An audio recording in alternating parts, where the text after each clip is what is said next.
Hi, it's Zena Krogadal, your American Dream Makers host.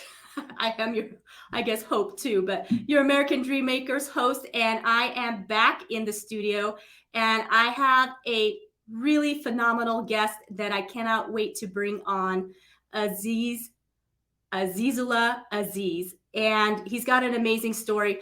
But before I get him on here, let me play my intro video and we will get started. Here we go.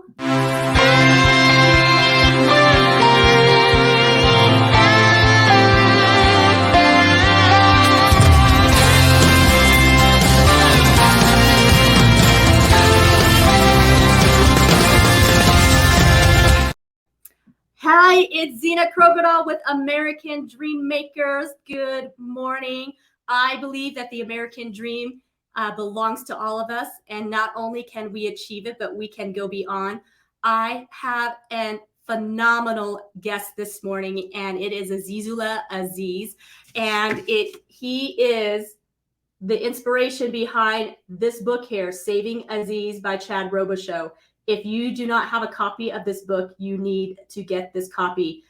So, Aziz, I'm going to actually bring him on right now because I just can't wait to get started. We got so many questions. Now, if you guys are on here live with us, please go ahead and share this out. Aziz has an amazing inspirational message, and I want to make sure everybody gets to hear his story. So make sure you share it out. And then also don't be shy to put your comments into the comment section. And if you have any questions, be sure to ask, and we'll get Aziz to answer it. So without further ado, Aziz, good morning. Good morning. Hello, Zina. Glad to see you. Hello, America.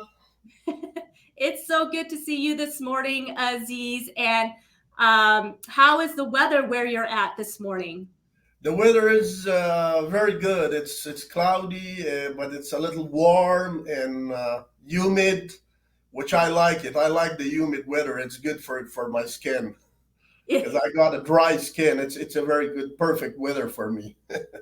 Wow. Well, and back in Afghanistan, what's the weather? Is that more dry climate? In Afghanistan, it's more climate. It has all four seasons, like but it's very dry over there. Windy, dusty, cloudy. The air pollution. There's all kinds of bad things involved in Afghan weather. Okay. Well, then I can understand why you like the humid weather, because most people don't say that. So that's why I was curious. Yeah, Most it's people are like, very good. oh, It's actually keeping all the allergies down. My skin is soft and comfortable. Like in Afghanistan, it would crack and it would get dry up on me, and then I would have to use lotions and all kinds of things. But over here, it's perfect. And I live in air conditioning. In the office, in the car, in the house, there is always air conditioning. But the weather outside is perfect for me, especially when I go for a run in the evening. It's perfect. yeah. Well, awesome. Well, Aziz, tell us. We want to get to know Aziz and your story. You have an amazing story. So we already kind of alluded that you were in Afghanistan. I know you're a former JSOC, Special Operations Interpreter, and Cultural Advisor. And so, just give us a little background of where you grew up, and and we're gonna dive into all the adventures of you getting here. So, Well, thank you very much, Zina, for having me. I was born in Kabul, Afghanistan in 1983. I was born actually to a family. It was a very poor family where everyone was dependent on the grandparents. My grandparents owned farms, lands, and but everything was dependent also at that time on the weather. Like that year, if the snow or hail or rain hits all the crops and the gardens, then we would have no food that year. Like my cousins, my uncles, and my aunts, they all lived in the house that belonged to my grandparents. We had one house in Kabul, in the capital, where we used it from the winter time, but then we had a house to the north side of Kabul in Karabakh district, where we would travel from the spring and spend the summer over there to do the work with the crops. As I learned in a very childhood, my childhood started it very with a tragic trauma. When I learned that now I'm young enough that I can go outside without the permission of the family and I can play in the playground, there was lots of leftovers from the Russians over there, like tanks, jeeps, all kinds of ammunitions, undetonated ammunitions, mortar shells, rounds. We were actually using those and playing. We didn't know. There was no school, there was no internet, there was no medical hospitals. We didn't have much resources. Life was very simple, but everyone was happy. But again, there was also conflict was going on. Like every morning would start with rounds and bullets. I will tell you a story. Like one day when I got out from the house when I was at the village, and I met my first time buddies of childhood in the village. We played this game. We were touching each other's shoulders, and then we would run away. Like I would go touch, push very hard on somebody's shoulder, and tell him, "Now, if you're a man, come and catch me and take you a revenge." Then I would run. They would run after me. I would run before them. Then they would catch me and do the same thing. Suddenly, it was my buddy's turn. They touched me on the shoulder and they said, "Now, if you're a man, catch me and take your revenge." So they ran away from me, but this time they didn't run away among the Russian tanks or the leftovers. They faced towards the cemetery. They ran over there. I was running behind them. They were so faster. I got so exhausted and I felt like a force stopped me. I couldn't move further. So I asked them that this is not good. I'm exhausted. Wait for me. But they didn't listen. They ran away. And then I don't know what happened. I lost my sense of hearing, and I was all covered with dust. And I had fragmentations from the rocks and from the landmine that was detonated by them stepping at the cemetery, and my face, on my shoulders, on my hands, and my grandparents. When they heard that, they came and they slapped me and they were very mad at me. Then I noticed that all my little bodies, they were covered on the cemetery with dust, blood. Somebody lost a hand, somebody lost a leg. It was very tragic and very traumatic for me. So after that, I learned that we are guests on this planet Earth. I didn't know that we will die one day. This life is short. This life is temporary. All these different things, religious things, I didn't know before that. That actually taught me a lesson that we are here to be processed and then transferred for the eternal life. Then, although I was born to a Muslim family, from that time on, I continued finding out about God, and I was, reciting the Quran and going to the mosque and asking the mullah in the mosque about different things and teachings, and I was learning, but I was still hoping to see one day God in my dream. And in my childhood, I prayed to God that, God, I really want to see the whole world. I really want to become a famous person. But I know that the Satan is there when I find more money, lots of wealth, and then well respected, and lots of power and authority and everything. I want you to please stop me from going from your way, from your side to the Satan's side. I did this prayer in my childhood. Then life continued, and then we moved to Kabul city. In the Kabul, I was always depressed because I didn't have much things to do. Although in the village there was lots of things to do, like playing with the kids, going to the farms, working for my grandfather, being his right hand. But in Kabul there was not much. So I was really thinking for a way out to help this family economically. I was looking at the magazines that came from India, from Iran, from Russians, and I was seeing that how clean and beautiful their children are, and they have lots of resources, but we have not. So in the hope of finding a good job, in the hope of looking for a way out. One day I heard the news on the BBC radio. At that time, we had these radios, they would use the batteries, there was not much electricity in town. So I heard that anyone who is able to speak English, they will actually have a very good job in the future because for Afghanistan, there was a project called TOPI, a natural pipeline, a gas pipeline was coming from Turkmenistan to Afghanistan. Then it was going to Pakistan and then India and Iran, and it was connecting the region, and they needed interpreters, engineers, and somebody to translate the statements and the words between these countries because each country has their own language, but English was more, significant, and they asked that anyone who learned this or able to speak this will have a good job and a good pay. And I'm like, right on, this is it. I found it. I found my vision. English language became my vision, and then I started researching. At that time, there was no internet, electricity, nothing like that. Like there was not even TV channels. There was only one TV that was controlled by the communist government, which they had their own programs they wanted to show you. Started it from 6 p.m. to 9 p.m. and that's it. And we didn't even have a TV. I would sometimes go to the neighbor's house and ask my buddies that if I could see the cartoons on their TV because I really loved the cartoons. And but sometimes they would let me, sometimes they wouldn't let me because they had guests. They didn't want me to be there. However, my life was childhood life was full of hunger, poverty, not very much resources. I grew up with one pair of clothes like for years.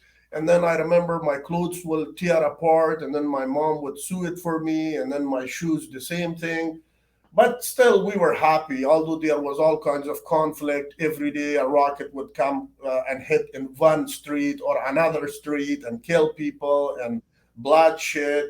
So I continued, regardless of all those challenges, I continued fulfilling my vision. I got this wheelbarrow that the Russians army gifted it to my grandparents. I got this wheelbarrow from my grandparents. I went to the vegetables market using that wheelbarrow as a U-Haul. Like I would see that somebody would buy a bag of vegetables or some groceries for the house. I would ask him, "Hey, uncle, please put it on this wheelbarrow. I will carry it for you, and then you pay me whatever you want." And then because I was young, I was really, really, really young, and they made fun of me. They're like, "You cannot even carry your own self. How would you carry my cargo?"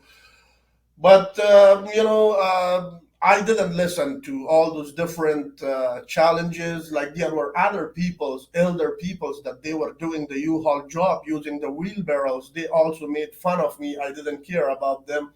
I was just breathing God in to my lungs and to my heart, and I was hoping that a day will come that all these people will become my employees.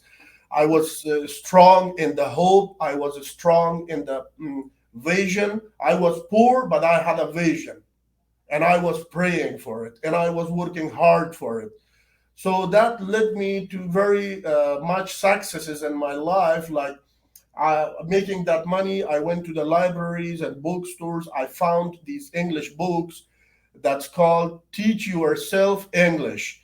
It has the English sentence, then it has the pronunciation with your own language, then it has the interpretation or the meaning of it, and then it has a little bit of description, like how can you use it. Like learning English language, I also learned my own language academically. Like I didn't know what's past tense, what's future tense, all these different things.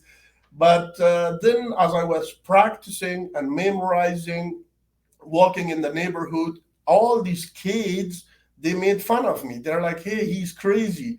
What's he talking about?" Because I was pronouncing English to memorize it. And then one day I told them to stop making fun of me. This is English language. I explained the future, the language, and the benefits of it. And they actually went and told their parents, and their parents became interested in that one too. they asked me, how about if I teach all these kids, because they're all playing, there is no school, there's nothing for the children over there at that time. They asked me, if you know one word, teach them one word. If you know two words, teach them two words. Then I'm like, I need a place. Where should I start?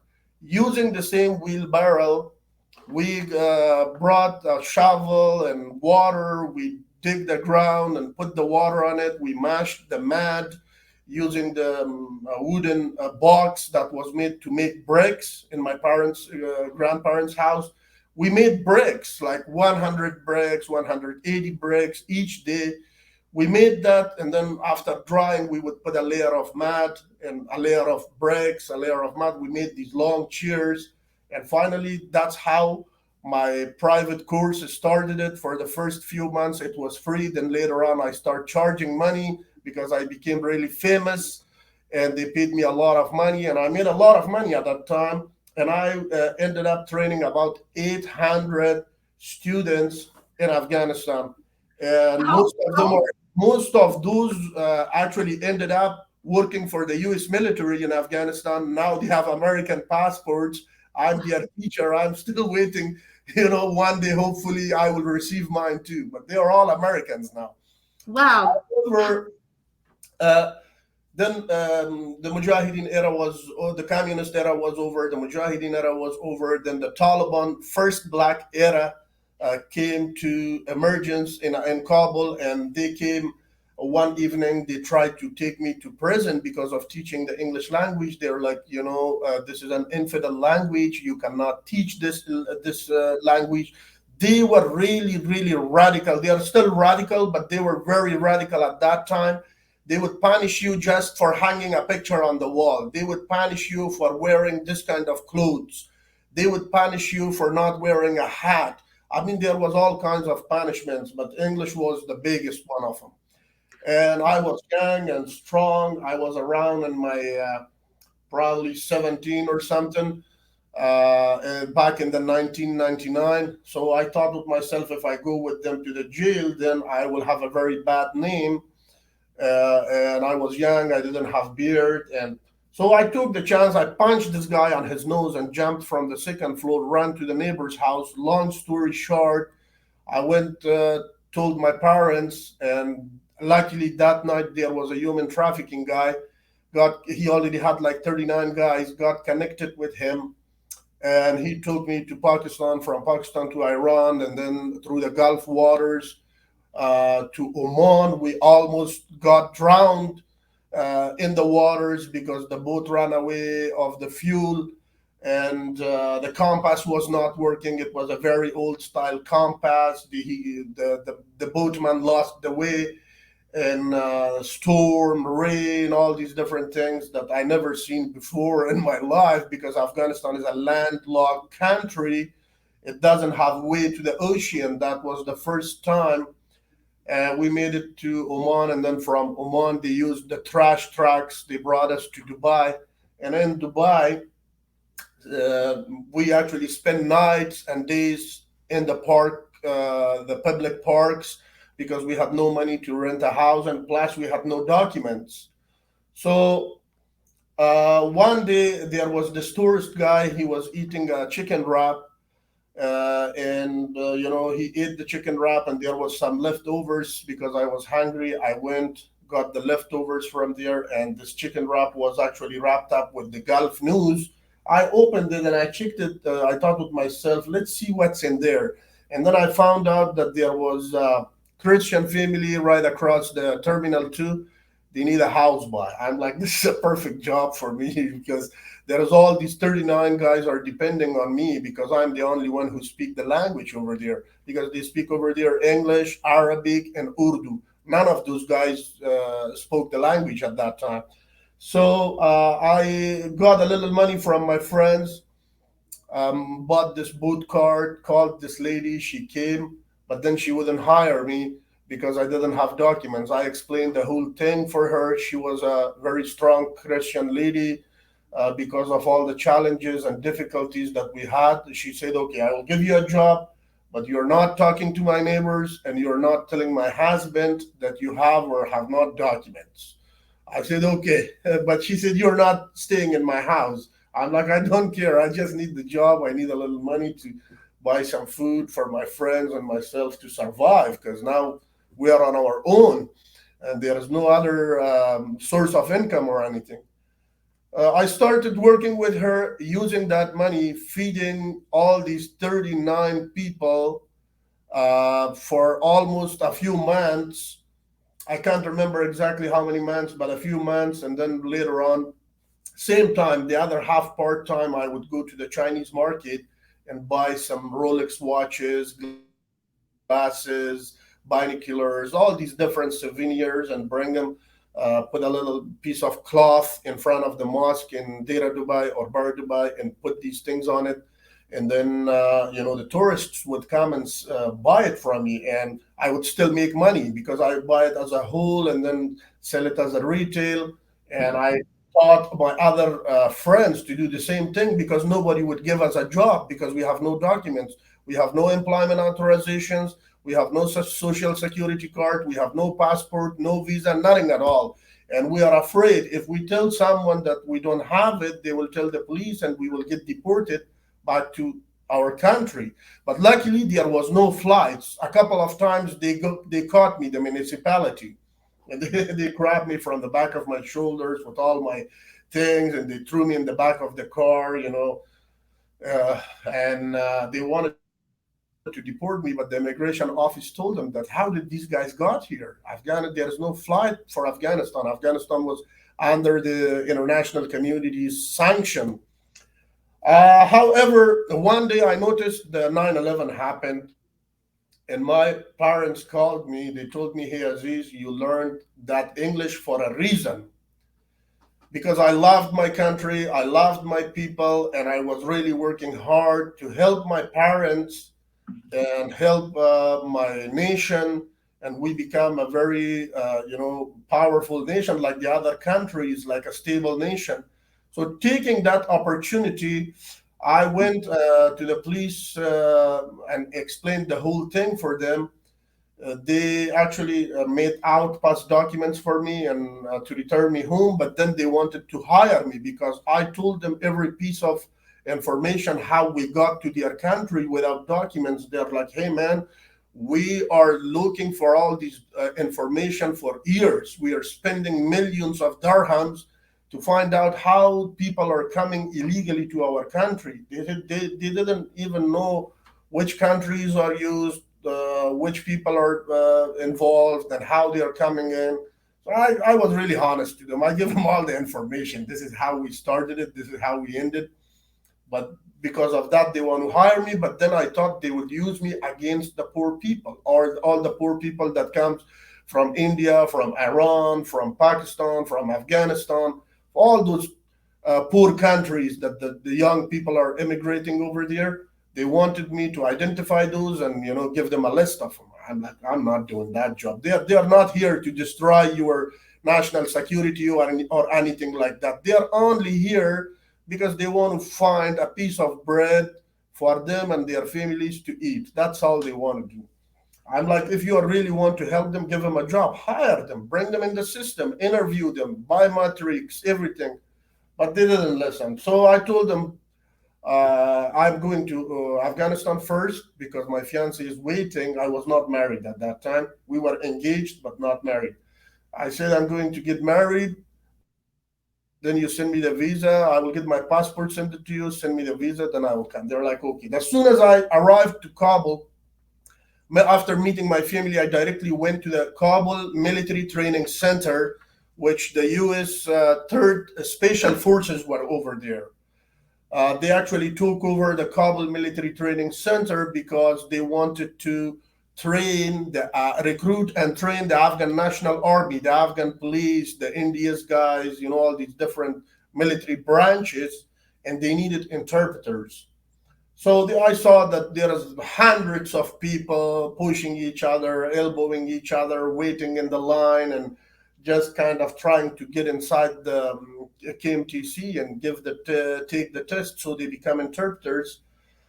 It was really disappointing and really challenging, and I was thinking maybe I will not get a chance. But luckily, one day I got the chance, and among all those hundreds of people, I was the third guy who passed the test.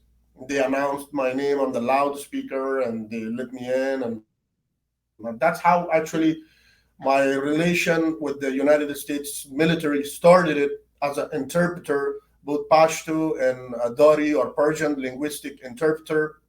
My job was to get all these PowerPoint slides and translate it into the local language so that the recruitees understand it better. And then I would go to the ranges when they were shooting guns, opening guns, putting them back together. As I was translating everything, because the American will say it, then I will translate it. The American cadre will say it, I will translate it, and then the soldiers will get it. I learned everything. I got the military training with them. And I was really happy. I was really enjoying it because I was seeing the Afghan National Army was coming together, which I was hoping for that from my childhood. We were really bothered and annoyed by our neighbors, especially Iran and Pakistan. They have been very bad to Afghan people since I was born. I remember, from the age of probably 9 or 10, I remember people talking about them. And then when I was using their land to get to Dubai, I saw their behavior with me. It was very bad. They actually do not look at us by a very kind, look. They are very mean to us. They are very annoying us, and they have been the major problems also for the failure and destruction of Afghanistan since long ago. Like Pakistan, when you look at it, they are taking money from US, they are taking money from Russia, they are taking money from China. They are actually training these guerrilla warriors, like back in the 1980s. They did the Mujahideen, this group of people, the guerrillas, the warriors, and they used it against the Afghan government.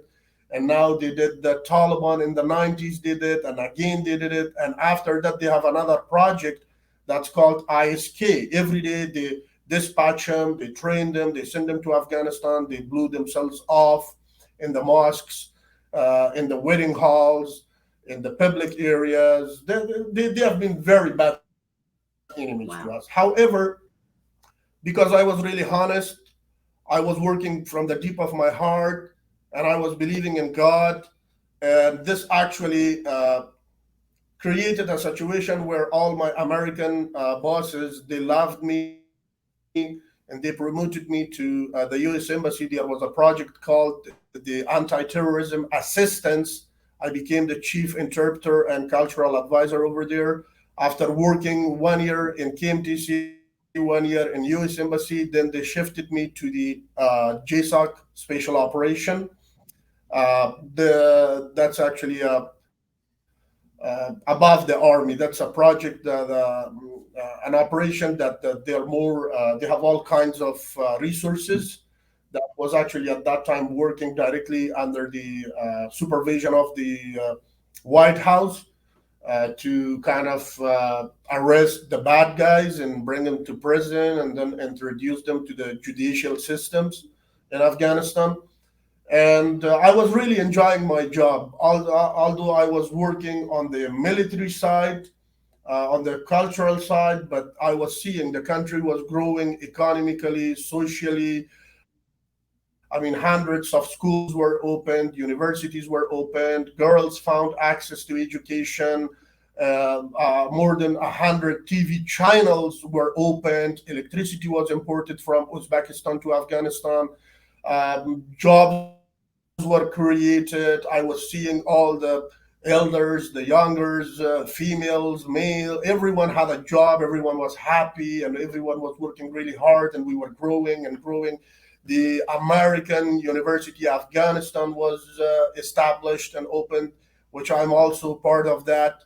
And I survived the 2016 suicide attack over there that was happened by this barbaric terroristic group of the Taliban. And I was really happy, and I was working from the deep of my heart. Although in 2007 we had a Black Friday, my life and my family's life became under a huge threat, that a couple of our drivers with a truck that was actually on the other side of the border, that was seized by the Taliban, and the drivers, under the pressure, they gave all my information. But I didn't quit the job because I had the vision, and I was loving the country and the nation, and I was saying that even if I lose my life, it's worth it, because I'm one guy and there is millions of people are benefiting from this. By my sacrifice, by my time, by my hard work and everything. And I had to get separation from my parents in 2007, because my father told me, if you are going to continue doing the same thing, you have two options. You either choose us or your job. If you choose us, you have to quit the job. If you choose your job, you have to leave us alone. You're not coming and visiting us again, because then they become under threat because of me, my brothers, my sisters, and my parents. So I had to say goodbye to my parents and totally go to a different location. For some time, I moved my children to Dubai. They were living in Ajman.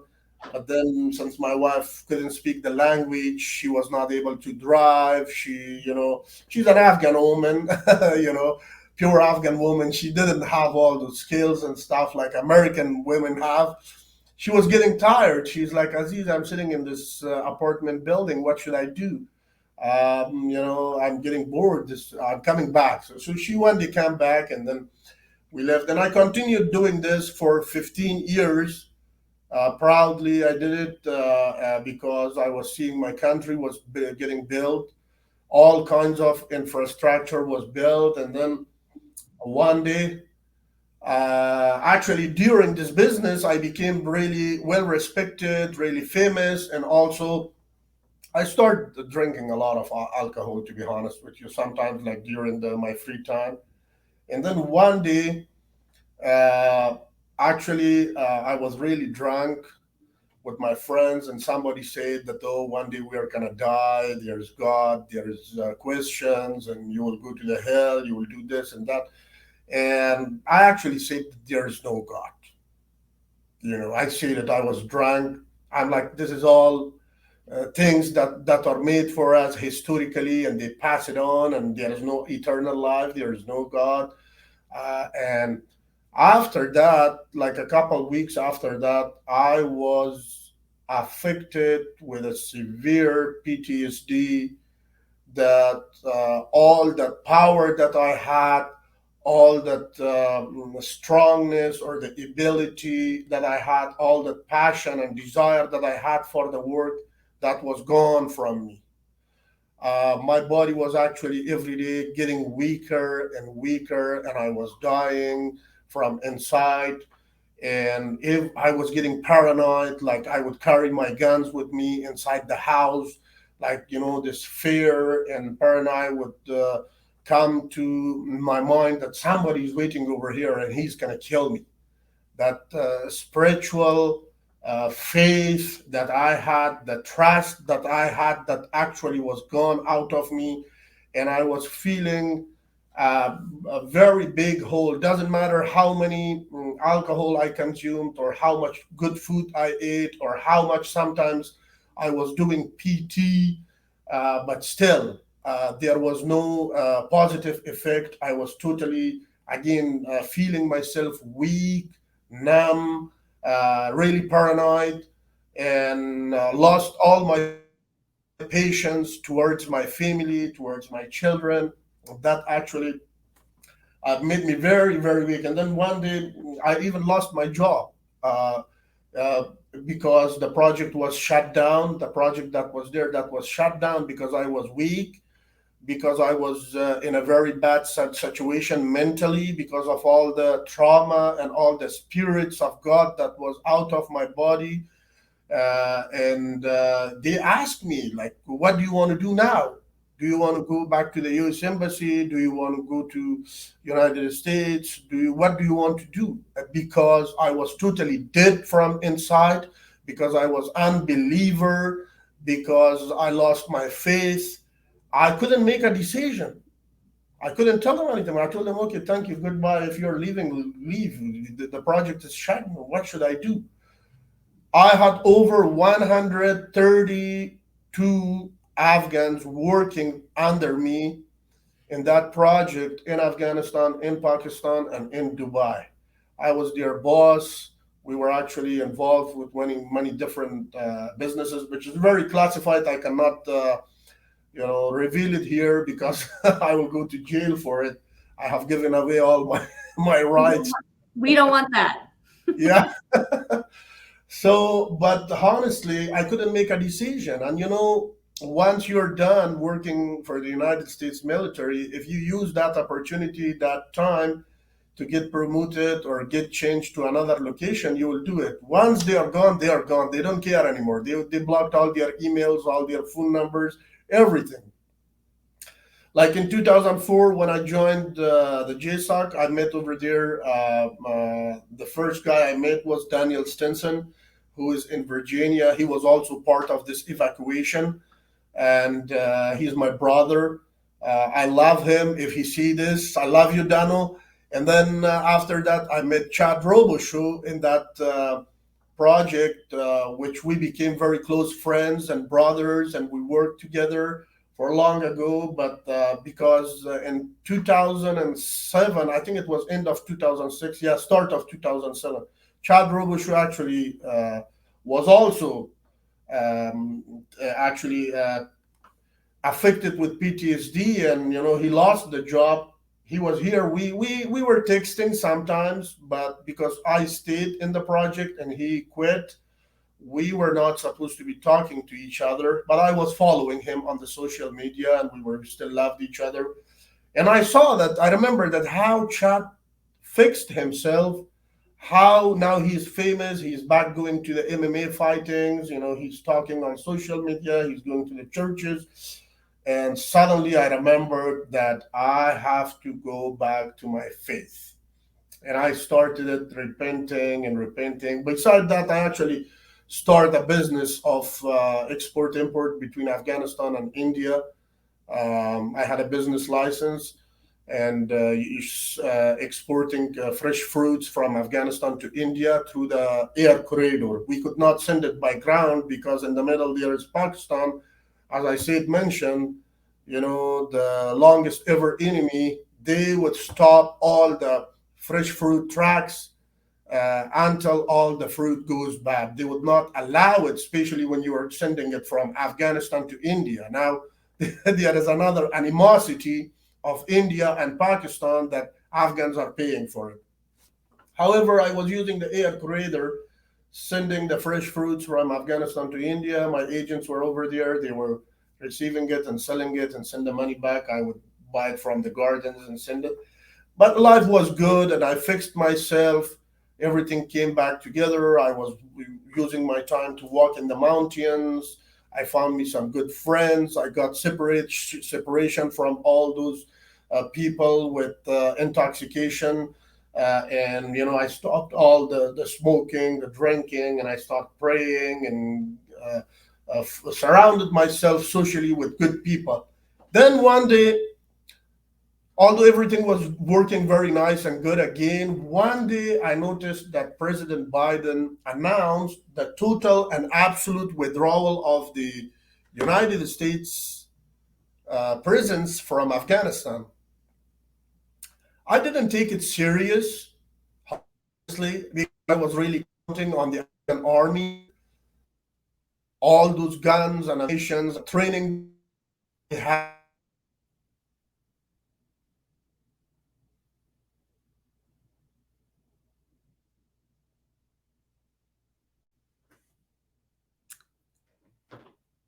Aziz, I think your internet might have frozen.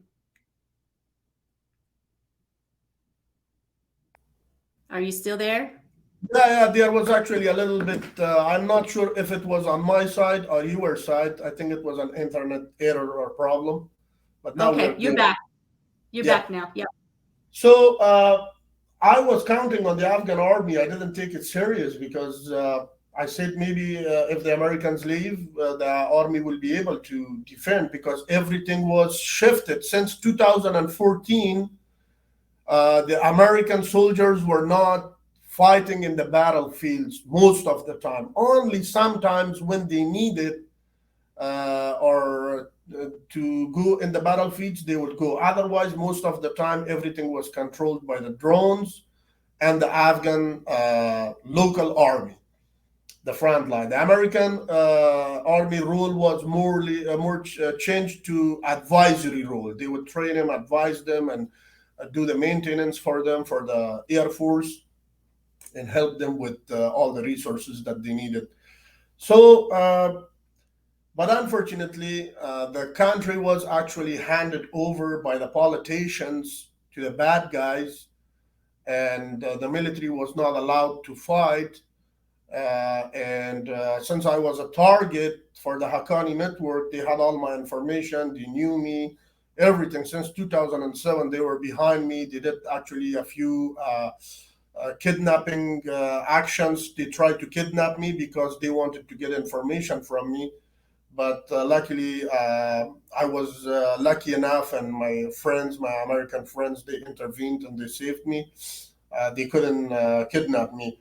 So they were still behind me, and I became a direct target for the Haqqani's network, and they were after me. They were trying to, get me, probably torture me first, and then kill me before the eyes of my children. I was not worried about myself. If it was about me, I would grab my guns and cars and everything, run away to the mountains and do resist. But then when I was looking at the eyes of my beautiful daughters, my wife, and my sons, whom they have nothing to do with all this, I was becoming really weaker. In Afghanistan, they say there is a famous say that do you have enemy? They say no. Do you have children? The children is actually not an enemy, but this becomes part of your weakness. This becomes part of your weakness. If you have children, you're not that strong man anymore. So I started contacted all. I knocked each single door. All those people that I served with, like I served over 100 and something Americans in Afghanistan together. Like Chad is one of them. That we did over 100 missions together. I texted him. I texted Daniel Stenson, and I mean all the other names I cannot take here because they don't want me to be calling them by their names. So most of them replied. They said sorry, they know, but they cannot do anything. But the only two that give me the green light was Daniel Stenson and Chad Robichaux, and they really did put a team together, and they put their own lives in risks, and they, for the true brothership, for the true manhood, for the true love of the friendship, for all the sacrifices that I did for them and saved their lives several times in Afghanistan. And they came, and they actually repaid that. They saved my life, my children's life, and 17,000 other people were saved because of that. And this Saving Aziz book is actually covering most of the things. Yeah. So I was, although it was not easy when they were putting a team together to bring me, but right before that, they would text me. They would say, "Hey man, we are coming. We are coming to save you. Just relax. Just be patient." They would send me jokes because they know how I was feeling, what I was going through, and my hands were shaking, my legs were shaking. Again, I was dying internally. Then suddenly, from Muslims, actually Muslims from the childhood. When I was born to the Muslim family, when I was studying all these different teachings, like Quran is actually nothing but something like similar to the Bible, like the story of Moses, story of Zechariah, story of Jesus and Mary, the story of Ibrahim, all the way from the Ibrahim era all the way to Muhammad. It's all actually connected into one series of information. So remembering my childhood, that in the childhood they told me in the mosques that there over 124,000 prophets came to this world, and they all died. There was only one prophet who actually came here to this world. He did his first job, and then he was rising alive. He's alive. He's in the heaven, and one day when it's done,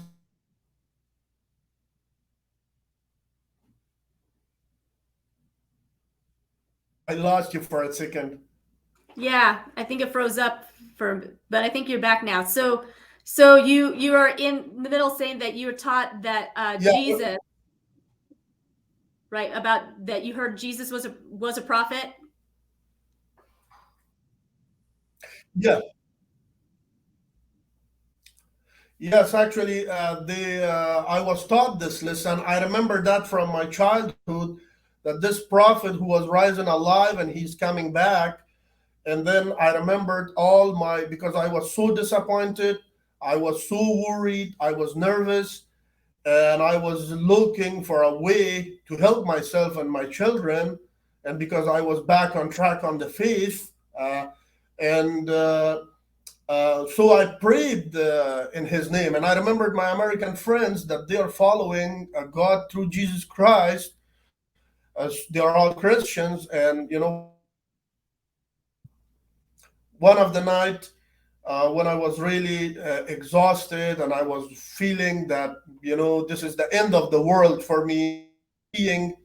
I was seeing death anytime. So I bowed on my knees and I prayed in the name of Jesus, and I asked Jesus to tell his father to help me, to ask his father help me, because I'm in a very bad situation. I asked him that I never followed you. I never come to you the way you wanted me to come to you, and not because of me, but because of my children, because of my wife, because of my daughters. Please help me. And I was all exhausted. I was all worn out. There was no hope. Lots of disappointments.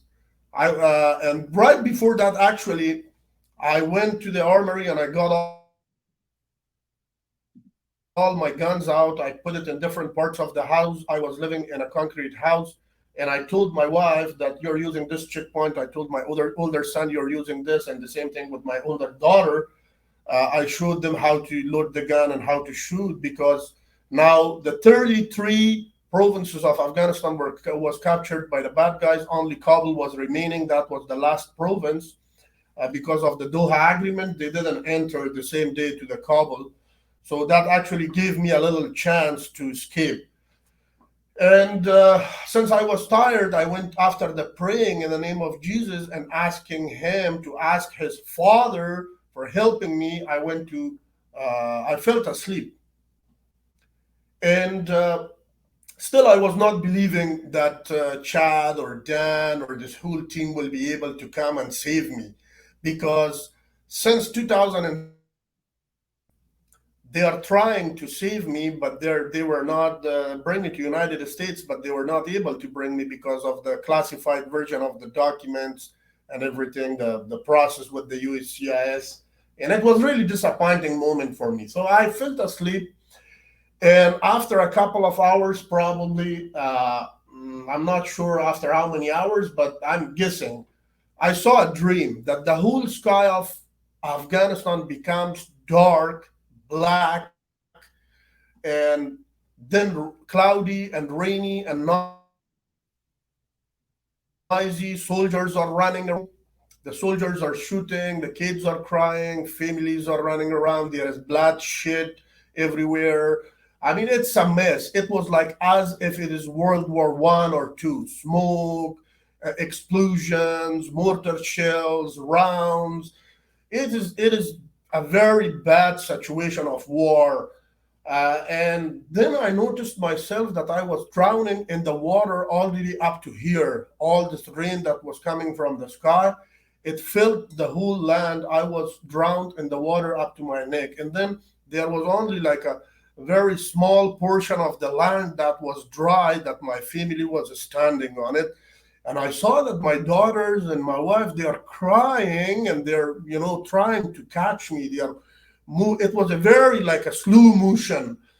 They are trying to reach my hand, but I was paralyzed. I was totally not able to speak. I could hear, I could see, but I could not move. And I was still drowning, and the water was swirling like this, and it was bringing me down and down and down. Suddenly, at this time, I look at sky, that the sky is still dark, and it's raining and foggy and cloudy. The thunderstorms were really noisy. That from the noise of that even my ears were hurting, and my heart was pounding. I was really scared. Again, I asked Jesus, I said, did you ask your father about me, that I need his help? But not through my mouth, but through my heart and through the air, I was talking to him. And suddenly, at this time, a very loud noise tore in the sky, and a human being hand came like this over me, and it was coming and coming. It was very beautiful. It was, the water was dropping on it because of the rain. Probably the water hits on it, and then it was dropping, and it was a very big hand. And I got really scared, and I squeezed myself in, and I asked him, please do not touch me with that hand.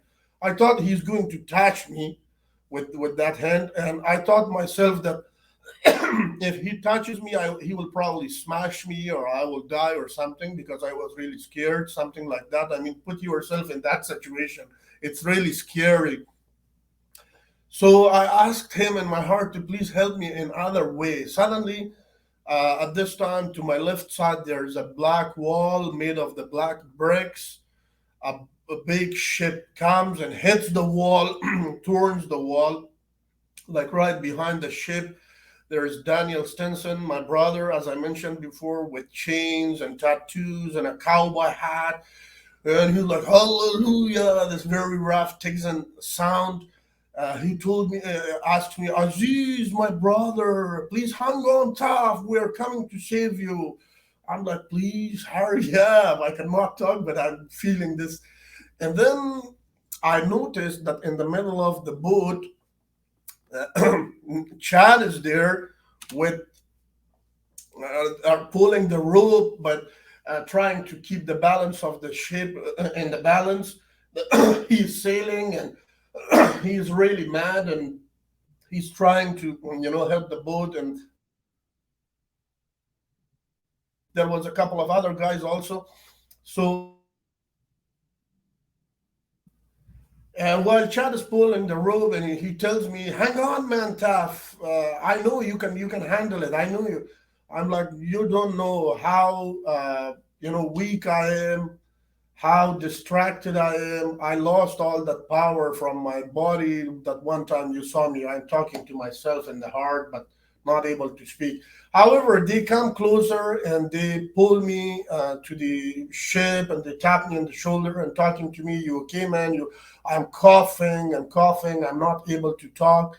And then the ship turns around and goes back. But at this time, all the cloud is calmed down. The firing is calmed down. Everything stops. And I don't know what happens to my family. But at this time, as I'm coughing in the dream, something happens in my house because I slept with a lot of fear and an anxiety. I think it was a metal bowl on the table of the kitchen. The window was open, and then the cat came to the kitchen and hit the bowl. The bowl dropped on the concrete floor. It made a very big noise, and that woke me up. When I woke up and I saw that I have a gun in my hands, and there is ammunition, there is grenades, and there is pistol. I'm like, what the heck am I'm doing? Where am I? And then suddenly I remembered about the dream. I'm like, oh my God, that was only a dream. And I realized that I am actually facing deaths right now because the bad guys are coming. I remembered everything. I quickly ran away to this room, that room, checked all my family that everyone is safe and okay. And then, as soon as I opened the window, I saw that the Afghan National Army guards and soldiers they were fighting with the bad guys like 100 meters right across the house that I live on the road. People are getting killed, people are bleeding, there is gunfires, they're fighting because the bad guys are telling them that now you have to give away all the cars and equipments because your government is over now, we are here. But those soldiers, they were insisting, they lost their lives. A few bad guys were dead, a few the ex Afghan army guys were killed. And that was the time I told my wife we have to pack everything and we have to leave the house. And I called my brother-in-law. Now I cannot use even my own car. At this time, I received a phone call for the first time after a few years. My brother Chad calls me and tells me, "Hey man, I don't care anymore, even if I go to the jail, because for speaking with each other, we would go to the jail because of working in those projects because they are classified." So he told me he doesn't care anymore. And he said he loves me and he's in Washington, D.C., talking to some very high ranked people. They are trying to put a team together and, they're coming to save me and my family. Wow. And he, at the end, told me, "God loves you, man. You earned it." And then I thought with myself, I remembered the dream, and I remember Chad telling me, "God loves you." I'm like, how does he know God loves me? I'm thinking about this. And suddenly my body was shaked by the Holy Spirit, and I received more energy internally. I became more stronger. And I was reciting this that God is the Lord, He is with me. Lord is the God, His angels are protecting me. And I was saying this with me, and I was telling my children to keep saying this, and I was saying it by my own language. And we got out of the house. We with one backpack. My brother-in-law arrived, and then right before the government collapsed, there is another trauma, I would call it, that I had was my wife had an appendix and she did the operation because the doctors were not good because the medicine was low quality and the wounds were all infected and she was still bleeding from that part of the operation and she was crying. And I'm not sure if you saw all those uh, video clips or pictures from the Kabul airport, that how many people stormed themselves to the airport. They were trying to take a chance and get on the plane and come to United States. Anybody who worked for the United States or not, everyone was using it as a chance, and that actually restricted the access of all those other people who were legitimized to go inside and be processed and come here. But after a few days, every time they send me from inside the airport a GPS location, when I tried to go inside, every time I tried, I couldn't make it. Every time I tried, I couldn't make it because the border security perimeter was controlled by the Taliban. The middle perimeter of the security for the airport was controlled by the zero units that were trained by the CIA, and then the inner perimeter was controlled by the US Marines. And my wife and my daughters, they were crying because every time we tried to go to the airport, the bad guys are shooting at us, then the zero units, then the Marines are shooting. Nobody knows I'm wearing the Afghan clothes. I cannot even carry my documents with me because I'm afraid if they catch me, that's the proof for them. They will shoot me right on the spot. And it was a very terrible time, very horrible time, terrible time, really nervousness, disappointments. Uh, I mean, I was seeing dead before my eyes. Then, since my wife cried after the sixth or seventh attempt, she said she's not going anymore. She would rather die inside the taxi, but not die under the feet of the people over there, and then people step on her because she saw a few ladies were shot in their head with the burqas on them, and then they dropped over there. Then everyone was just walking over on them. Nobody really cared about them to save her. There was no ambulance. Everybody was trying to save themselves. So I called Chad. I told him, "Hey brother, it's not possible. I'm going to Tajikistan. If you are able to save my life, come over there. Otherwise, I'm not coming." He told me, "No, I know you. You can do it." He reminded me of who I was, how strong I was, how much sacrifice I gave for him, and he told me actually I must accept the risk and come this way, not go to the Tajikistan. That one last time where I was going to quit, but he didn't let me. He said he's making some phone calls, and then suddenly the guys from the inside the airport, the team that they were there to rescue me and others, they actually sent me a GPS location with a picture of their face. They're like, "We are coming outside the concertina wire. You come over here, we will find you." So this time I went outside the concertina. They actually came outside the concertina wire. I got my family in the taxi and went, parked it like 100 kilometers away from the crowd, and then I risked myself at first. I passed the bad guys checkpoint, the zero units guys checkpoint. It doesn't matter how many times they shot at me because I was by myself. I did it, and that gave me the chance to do it. I couldn't do it with my children, and I finally reached where the U.S. Marines are, and I found these guys, Sean and Alex. So I found these guys, and we give a hug to each other, and he's like, "Where's your family?" I'm like, "Man, I cannot bring it because look what's happening. All these guys are shooting at the people. They're not allowing to bring your kids or yourself."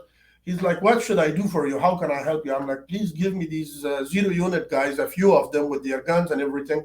I want to go out and I want to bring my family and escort them through the crowd." And that's what we did actually. I called the taxi driver who was my brother-in-law. I told him to come near to the crowd. I'm coming from. He came to that location. I got my family, and I was able to bring them. Once we are inside the airport, I received a phone call from Dubai, from actually Abu Dhabi. Daniel Stinson was in Abu Dhabi. Uh, he was talking to the royal family. He was getting help from the royal family of the Abu Dhabi to bring the immigrants from Afghanistan to the Abu Dhabi humanitarian. He called me. He's like, "Aziz, now I know you are saved. Your family is saved. I have a mission for you. He said, "You are not done yet."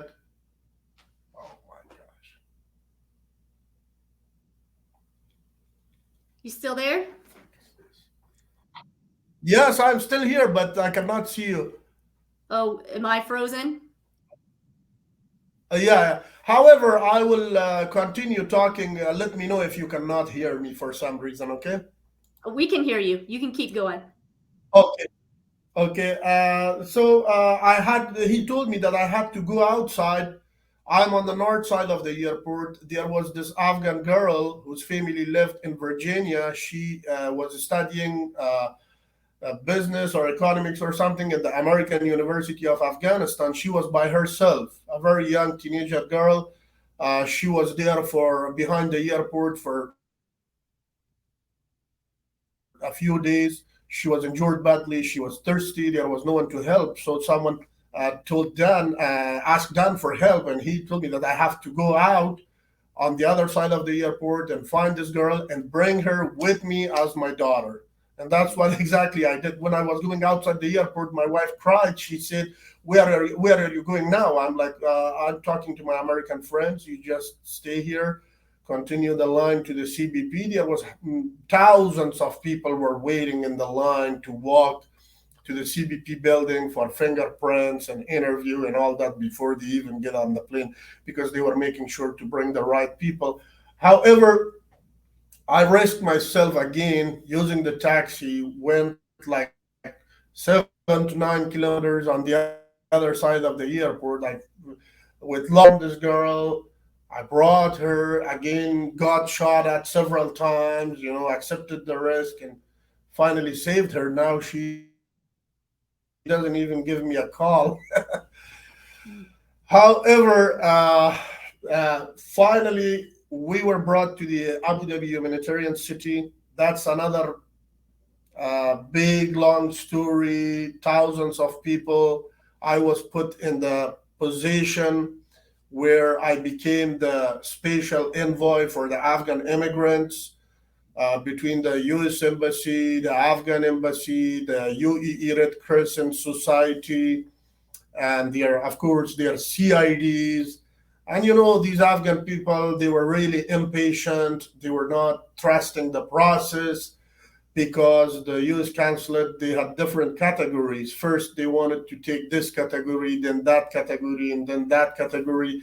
And then there were, in the middle of those immigrants, there were some people that they did not have any relation with the US government or US military or US private or government NGOs. They had no relations because of the announcement the Secretary of State did, that they would take anyone who worked for them and anyone who not worked for them, they will save them and bring them to United States. So people took that chance, risked their lives. They came, now they are stuck in a walled compound in Abu Dhabi humanitarian city, as if you put an animal in the zoo and you feed them three times and that's it. You cannot move from one building to another building. Walking from one building to another building, they will bombard you with thousands of words, stuff, why you're here, those Arab CIDs, because first they were afraid. They thought maybe they will escape the humanitarian city and they will go hide somewhere in the city. Secondly, they thought maybe bad guys are among these people. Thirdly, all these Afghans were not vaccinated. It was the coronavirus pandemic. They were afraid maybe they will spread the coronavirus. I mean, there were different rational reasons for that one. But I was put in the position. They would talk to me, I would pass information to the immigrants, like all these different organizations. They talk to me, I pass to them, and I get the information from them, pass it to the different branches. But then I thought with myself, I had to walk in all these buildings, all these floors, knock each door, bring all the people in one place, and I asked them that this is killing me. I almost had a heart attack because during the day, like from 5 to 5, I was working. But then at night, they would come behind my door and knock my door. Everyone has the same question several times, like, how can I get a passport? How can I extend my passport? How can I get a marriage certificate? When are they taking us to United States? The people who are in Doha in Qatar, they are flying. They stayed only 1 week in Qatar. Now they are in the U.S. Military base in United States.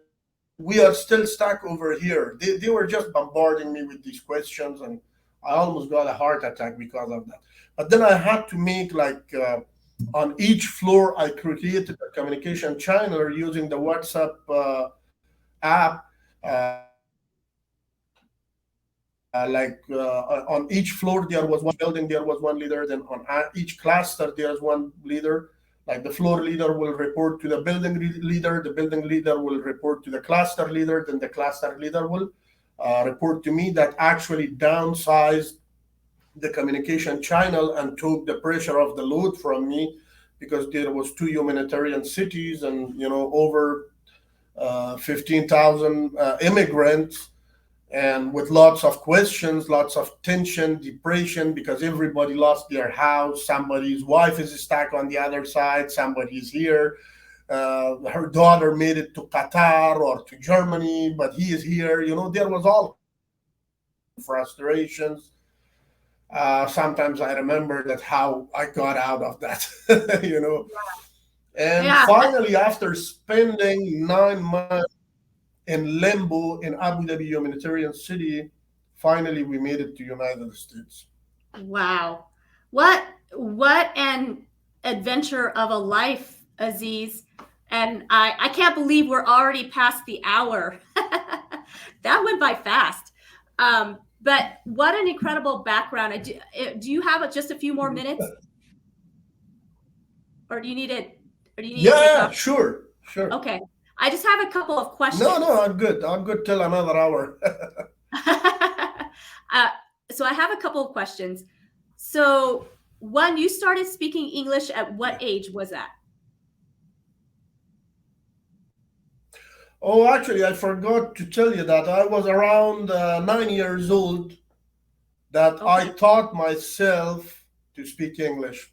And then you started teaching the other kids English. How old were you at that point?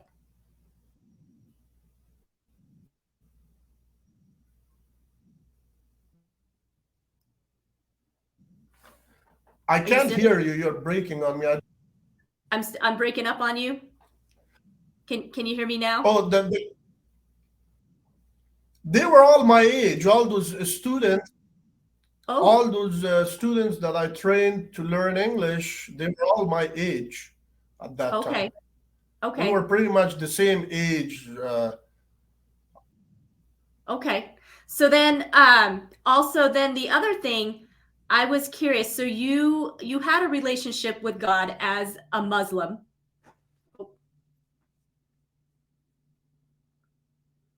Hang on, I think I just lost Aziz here, but let's see if he comes back up.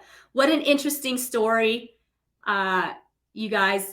I mean, it's hard as Americans to even fathom, what the things that happened, to Aziz and his family. I mean, wow, such turmoil since he was a little boy and all those things. I can't imagine living with bombings and that sort of thing, all of your life.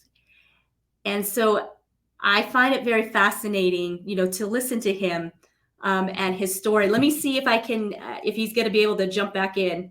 Uh, it might be his internet went out. So let me just hang on just a second here.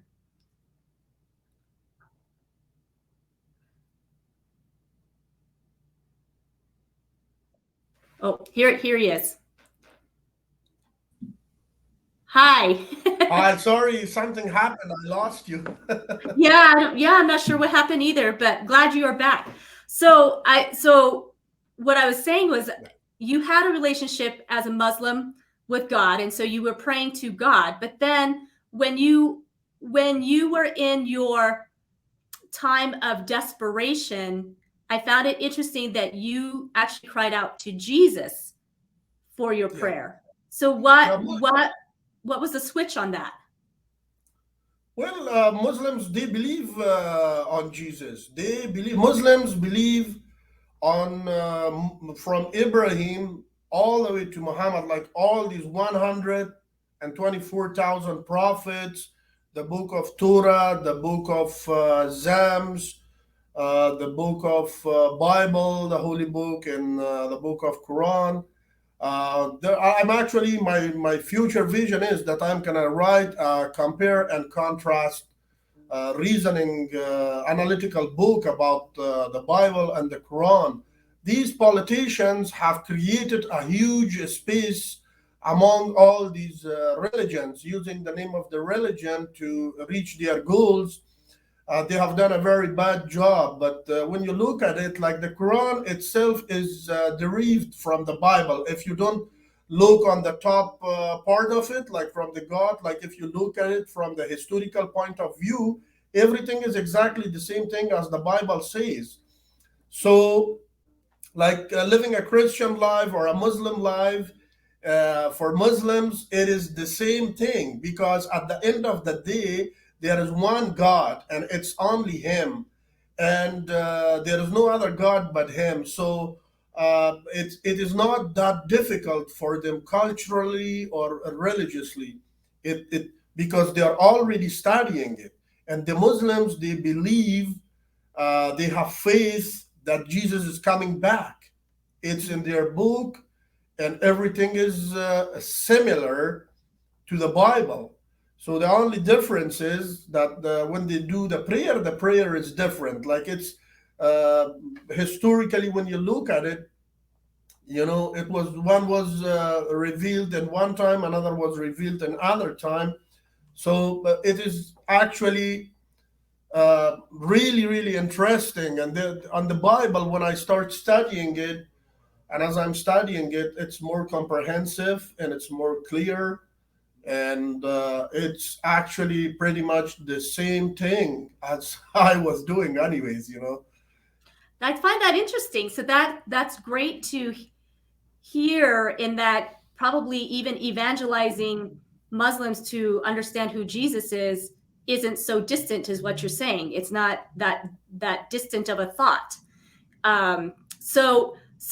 But you have recently, in the recent events, you have claimed that you've surrendered your life to Jesus after all of these events that have happened to you. Is that correct?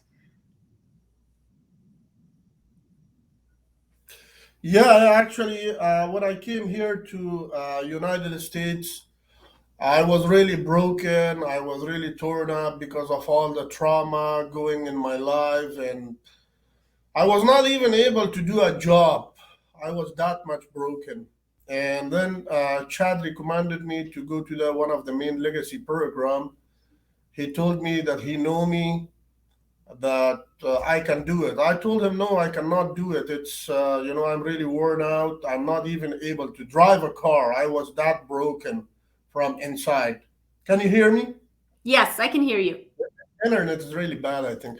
So I went to the main legacy program, and in attending the main legacy program and remembering the dream, and remembering all the studies from my childhood, and taking the class of main legacy program for a week, I actually got more and more interested in studying the Bible. So beside my wall, there was actually a little sign that was written Jeremiah 16, and it was actually talking about the love of God and coming to Him while you're in a very bad situation. And I'm trying to find it here because I don't remember the verse, but it's the bad internet. It's very slow. However, uh, in Jeremiah 16, I forgot the verse, but it was actually a direct invitation from God, that I was at the crossroad. I was standing at the crossroad. I had no idea where should I go. Should I go to the right? Should I go to the left, front, or back? I was totally broken. I was thinking maybe I will die in 1 or 2 days. And actually taking the main legacy program and studying the Bible and reconnecting with God, this gave me a hope and a vision, and I received my soul back. I actually recovered my body back, and I found peace in it. It's really peaceful. Like, um, if you're at the crossroad and you don't know where to go, I will actually say it from my own because I don't remember the verse. Uh, it says to find the good ways and walk in it, and you will find the rest for your souls. But you said you will not walk in it. So this is actually when I shared this with my team leader, I'm like, explain this to me a little bit. What is God actually saying in this passage? He said that that's actually a direct message from God to you, that His door is open for you. He's asking you to walk in Him, to live in Him, and read His Word, to stay in His Word, be connected, and be praying. And when I thought with myself that at the end of the day, it's all one God. All these politics have divided the religions. There is, you whether somebody believes this or doesn't believe this, there is one God. Like when you look at it, when you study the history from Abraham to Moses and Jesus, and then after that, it is exactly there. Everyone is exactly talking about the same God, but because of the different date or different time historically. They have kind of moved it a little bit and polished it and made it in their own ways. Like even being a Muslim, like in the Muslim, like Prophet Muhammad was a Muslim. Nowadays, you find Shia, you find Sunni, you find like Panchpira, like this, like that. I mean, they have made like Wahhabis, like different kind. They have made really different segments into them. But when you go to the original roots of it, the original roots of the religion, Islam, is coming from the Old Testament. Very interesting. Yeah, but the people are that much lazy that they're not taking the time to read it. Hmm. Like nowadays, I see there is too much hate towards each other. These religions that they created by their own selves. Like when I saw that the Muslims, they are praying like standing like this and then doing this and putting their forehead on the ground. This is actually coming from that prayer that when Jesus, he himself bowed on his knees and put his forehead on the ground and prayed to his heavenly Father. So this 5 times prayer is actually coming from that one. This is only when you read both of the books and you compare it and contrast it, you will find the reality in it. So for me, it was very easy. It was very smooth. It was very nice. I'm really happy. I'm really enjoying. I'm really peaceful.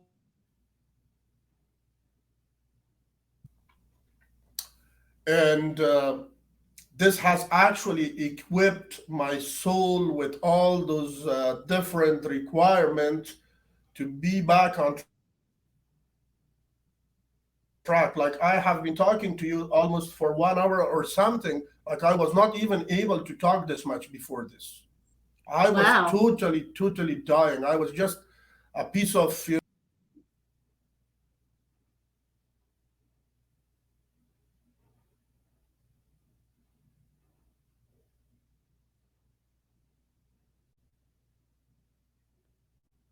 Yeah, I guess the internet's just having there's some spiritual warfare going on or something, but yeah.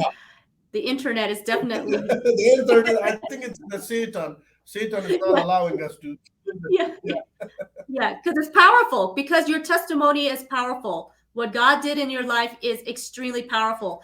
And Aziz, I definitely want to get you back again because I'd really like to hear about now that you are in the United States with your family, what life is like now and the hopes and dreams that you've got going on and all the things that are going on now. So I definitely want to get you back sometime, again, so we can kind of that's the next chapter in your life.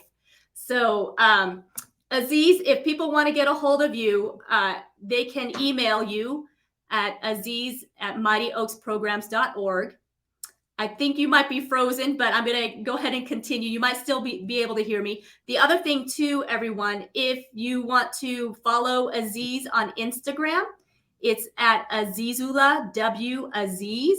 And so I would recommend that you certainly follow him on Instagram. He posts a lot of things. He is with the Mighty Oaks. And so I definitely want to bring Aziz back and talk more about what he's doing now with the Mighty Oaks and how his family's acclimating with being in the United States, living on American territory, because I think that's certainly worth hearing about your adventures that you've had since you've been here.